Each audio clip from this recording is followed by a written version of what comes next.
1 month after he became only the third U.S. president to be impeached, formal proceedings against Donald Trump have begun in the U.S. Senate. Within the past hour, the charges against him have been read out in the Senate.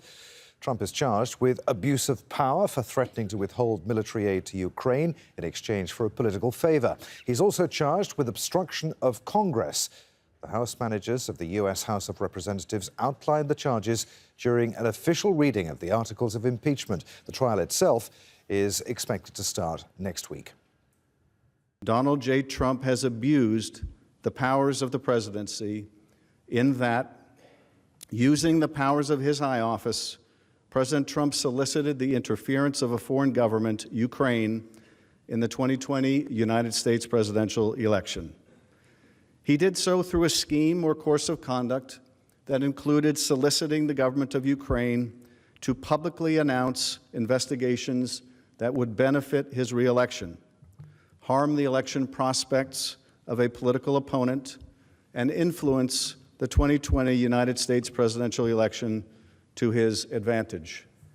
Let's go live now to Capitol Hill. Al Jazeera's Heidi Joe Castro is there for us. So, Heidi, we're off.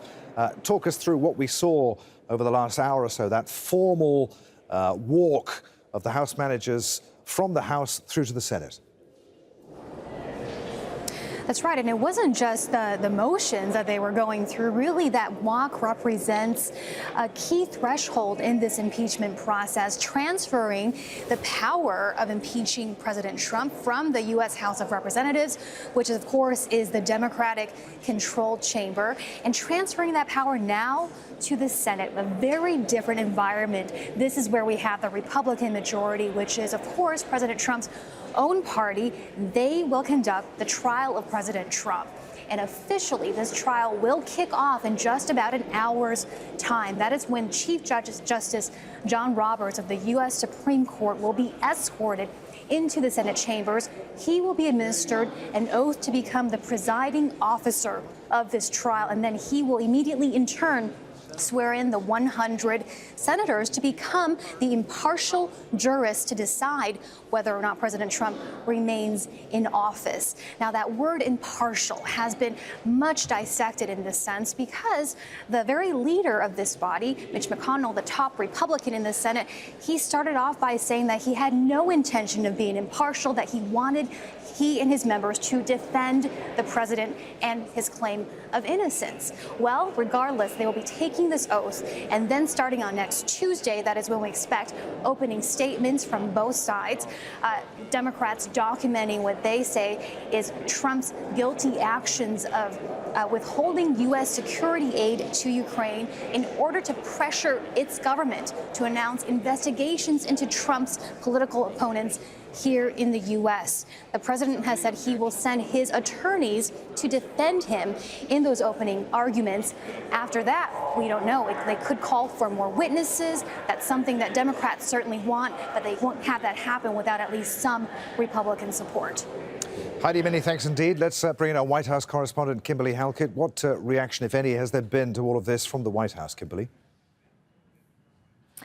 Yeah, a couple of important tweets from the White House press secretary, Stephanie Grisham, who has said in just the last half hour, obstruction of Congress, of course, one of the articles against the president. She says the speaker holding the articles for 4 weeks before sending them to the U.S. Senate. And the other article against the president, she responds to abuse of power. The House refusing to give the president due process.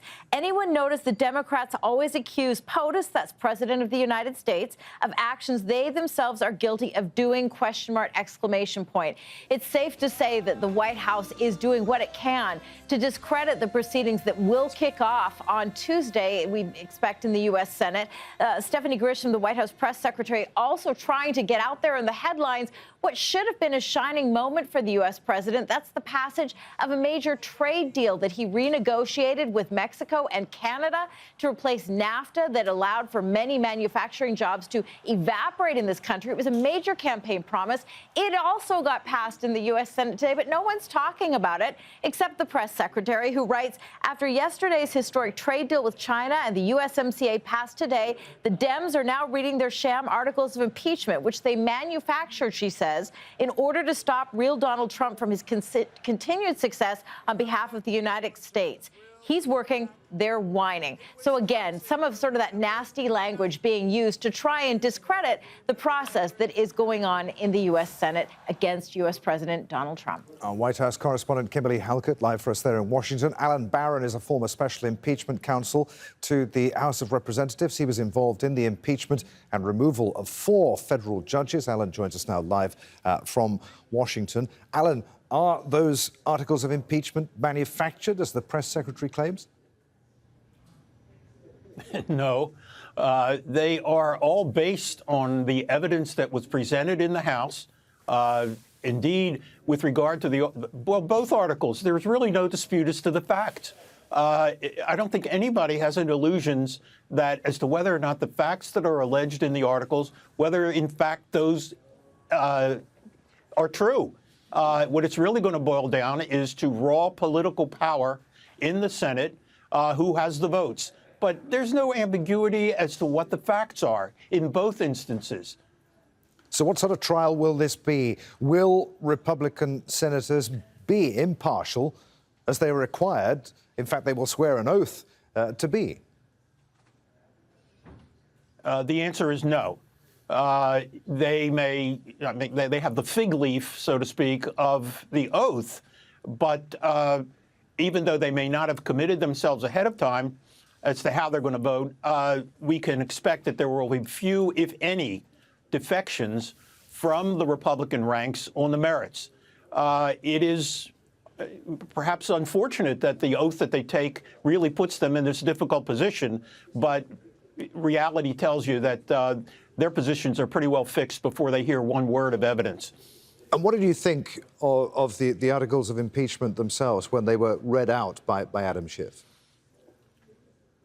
Well, they're very powerful. I mean, it was very solemn the way Mr. Schiff presented them, and anyone listening to that who had not completely prejudged that this was all, a sham and should not be taking place, you had to be impressed with the facts that were being laid out there, that this really goes to the heart of the presidency and the power of the presidency to engage a foreign government with regard to the first article and to use that relationship for his own political purposes.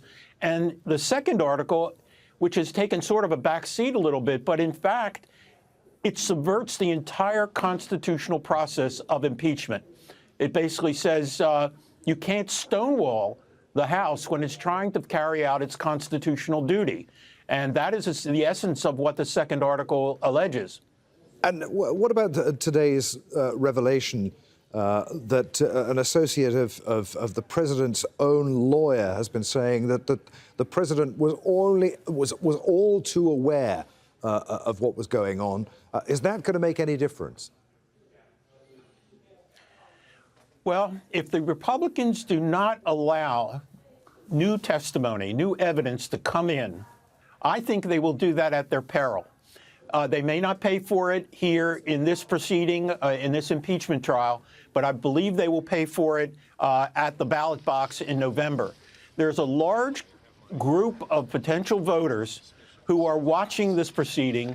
They haven't made up their minds. They want to hear what the evidence is. And if one side stonewalls, and there's no better word for it, they prevent that evidence from being presented to the American people, it's hard to believe that they will not pay a very heavy price for trying to pull the wool over the American electorate. Good to talk to you, sir. Mr. Barron, many thanks indeed for being with us.